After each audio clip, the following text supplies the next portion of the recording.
Hello teachers! Today we're going to talk about tips of successful teacher. So these are the reminders for every one of us to be thinking about while we are teaching our students. And the first tip I call count to 10.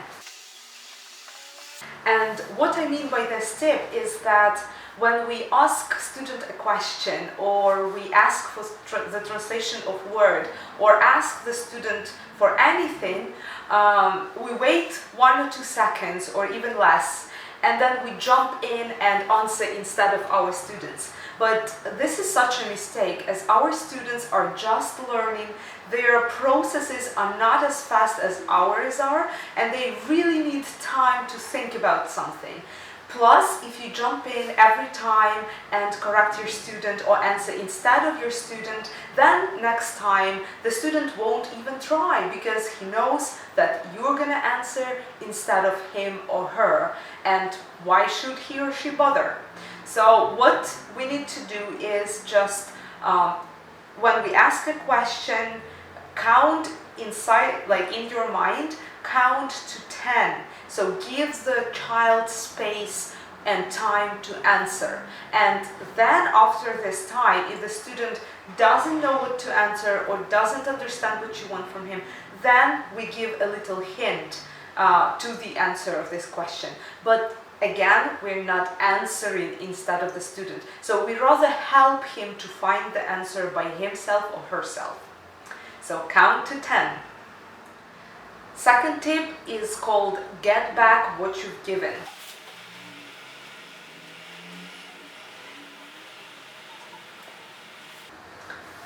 Which means that every single day we give a lot of information to our students, we teach them, but a lot of times students don't learn their homework, they are not trying, they are not really trying to improve and get better. And then what we end up doing is just spoon feeding our students. So we just give them and give them and give them the knowledge. We give them everything, the rules, the grammar, the words, but there is no result. The student cannot give back what you've given him or her. So really focus on exercises and different things to challenge your students, to get the knowledge out of them. So if you've explained the rule one time, the next time student needs to be prepared, he needs to learn the rule, he needs to know. By the way, you need to give him the task and explain it very well, that next time, guys, I'm asking you this and that and that. And you really need to demand that from them. So they need to give you back what you've given them. They need to give back the knowledge that you've given them.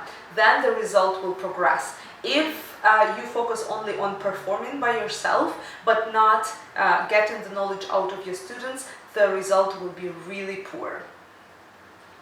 Tip number 3, understandable language.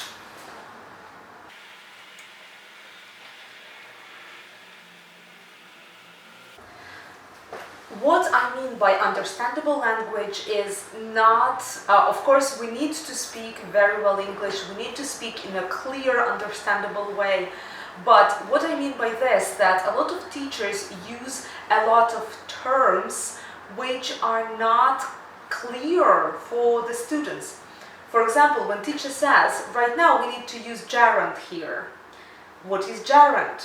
The students might not know. Or when teacher says infinitive, and a lot of students don't know what infinitive is, or noun, or verb, or adjective, or countable, uncountable. So the way you explain yourself, the way what terms you use, you need to make sure that your students understand. But the easier words you use, the better they will get the material and the better they will understand. Next tip, well done. And this tip is about praising our students. How often we say, well done, well done, well done.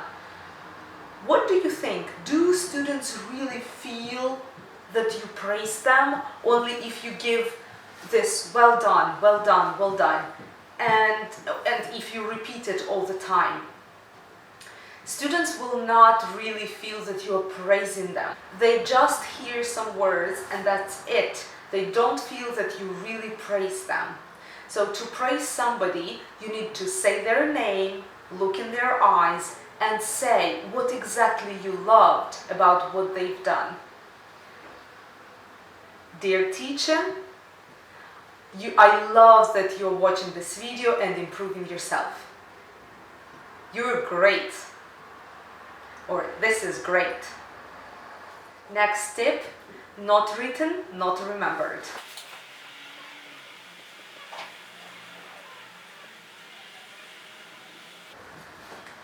So if you explain a grammar rule to your students, and if you just explained it with your words, maybe you've written it on the blackboard, but if the student didn't write it down into his or her copybook vocabulary, you can forget that you were explaining this material.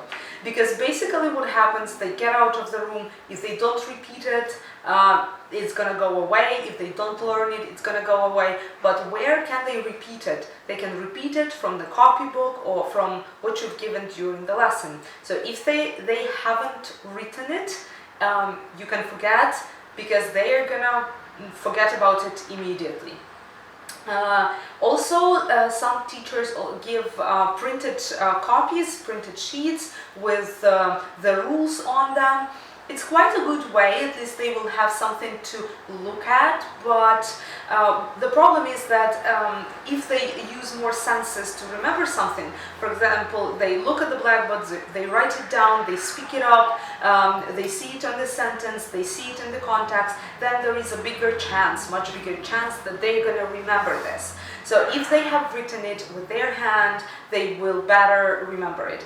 I am in for not writing tons of things, but most important things, it's great to write down. And the most important things they would always have with them, and they will always know where to look at. Next tip, feedback. Okay, so feedback is such a huge, unbelievable tool for whatever we are doing. If we want to know how we are performing, we would always ask, what do you think? How did it go? And the same with the lesson, and not only the lesson, but with every exercise. So if the teacher gives feedback, honest feedback to the students after each exercise, it's gonna be amazing, because then they are gonna strive for doing better. So let's say you checked students' homework, and after you checked homework, you go very quick about each student and you say, Anya, you did a great job. Yes, you had a few mistakes, but I saw you trying so hard. Ivan, I saw that you didn't do all the exercises. That is why you are having a lot of problems with this grammar and you need to catch up. Kate, it was amazing, no mistakes, great job done on doing your homework, and so on. So you go from one student to another, explaining them why they're, what they've done good and what they need to work on more. The same with exercises. You've done one exercise, or you've done one part of exercises on grammar, you gave feedback. You played taboo game, you gave feedback, and so on. Then kids would all the time, not only kids, all students, they will know all the time what to work on, and that would mean the world to them. Tip number 7, who needs grammar? Okay, so a lot of students are definitely complaining about learning grammar, learning the rules, and why they need this grammar, why do they need to learn all these rules. So basically what's happening, they don't understand why, the reason why they need to know this. They don't understand that the language is built by grammatical rules, and in order that other people understand each other, they need to use these grammar rules. Which I really hated when I was at school. We were explained one grammar rule every single lesson, and it was too much. I felt like there is only grammar about language learning and there is nothing else.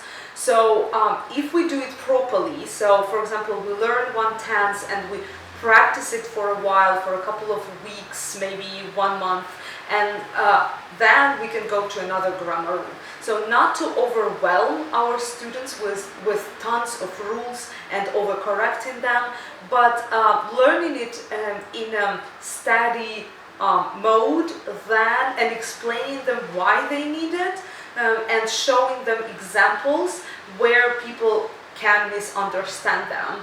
Like, I stay with my parents, or I'm staying with my parents. Depending on which sentence you're saying, the meaning is absolutely different. So I stay with my parents, that means I live with my parents quite permanently, and I'm staying with my parents, that means for now, for a short period of time. So and explaining these little things to our students would definitely raise their awareness why we need grammar and why we need to use it correctly. Next, very popular question that students ask: what are we going to do today?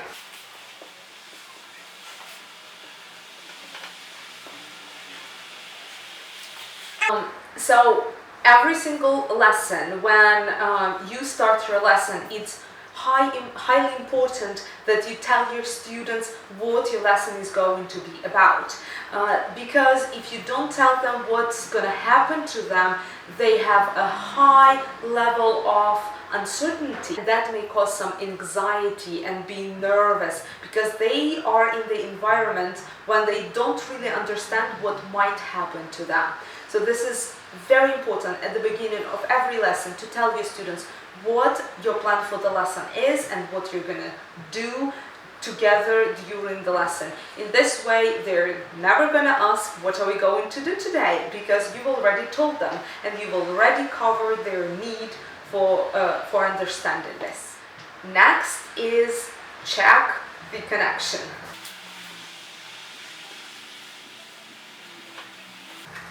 Okay, I believe each of us had a situation when we explain what to do in the exercise, but when students start doing the exercise, they didn't really get what you wanted from them, or start doing it in a different way, not what you wanted them to do.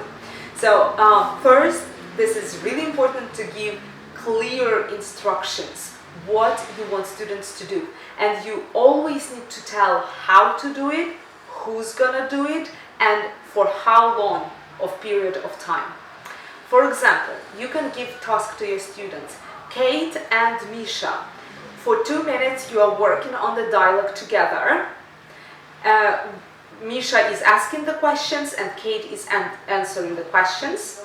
At this same time, Rob and William are working on the describing of the picture written in their copybox. You also have 2 minutes to do this exercise. And after this, when you've given tasks, this is super important to ask the following questions. So Kate, what are you doing for the next 2 minutes? She's answering, I am answering questions. Rob, what are you doing for the next 2 minutes? I am describing the picture. For how long are you doing it? For 2 minutes. Great, now we can start working. So asking just few questions. What are you doing? And for how long are you going to be doing it?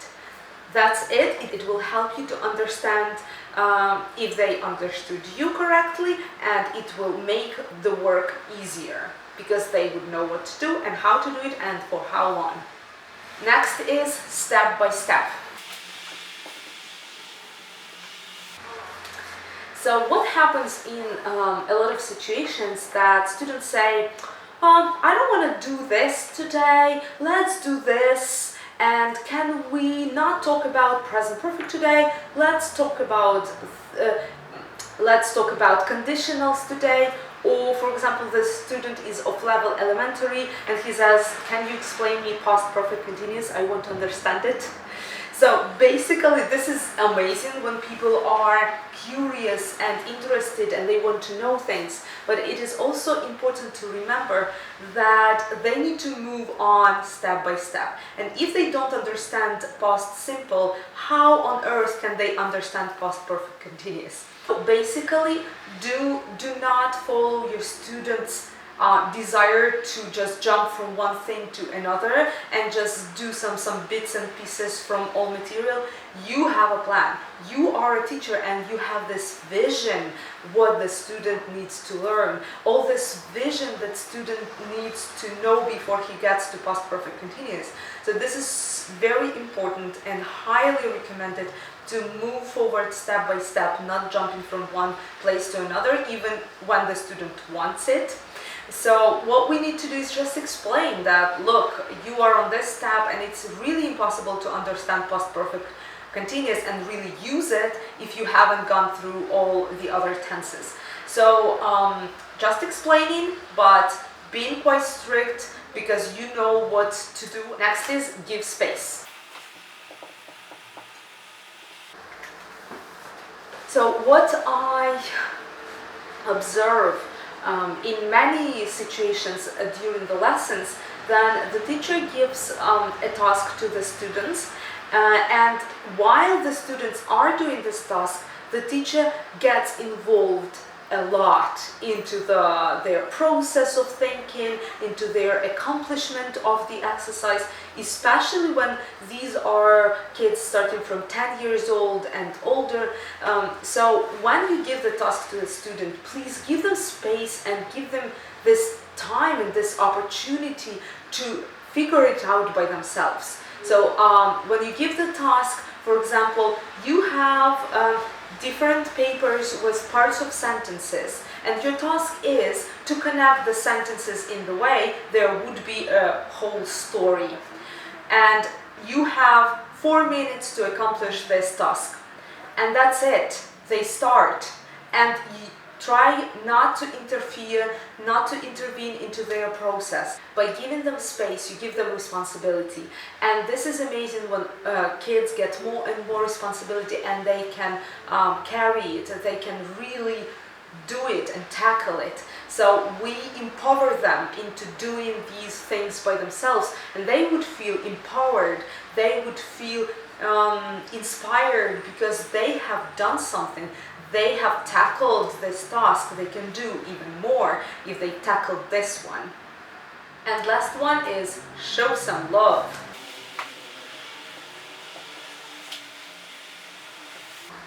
So basically when students feel that they are loved, that they are appreciated, that they are important, they would always want to come back and they would appreciate and remember this teacher forever in their life. Even though they might get married, move to another city, but they will always remember you in their heart. So show them love by asking what they think about things, how their day went, just how they live, or their habits, or about their friends, or what they think about different topics. So by asking them their opinions and by just accepting their opinions, even if you don't agree with them, that they will always appreciate it. And of course, they always feel if you love them and if you respect them. So I wish you luck and have a good teaching experience.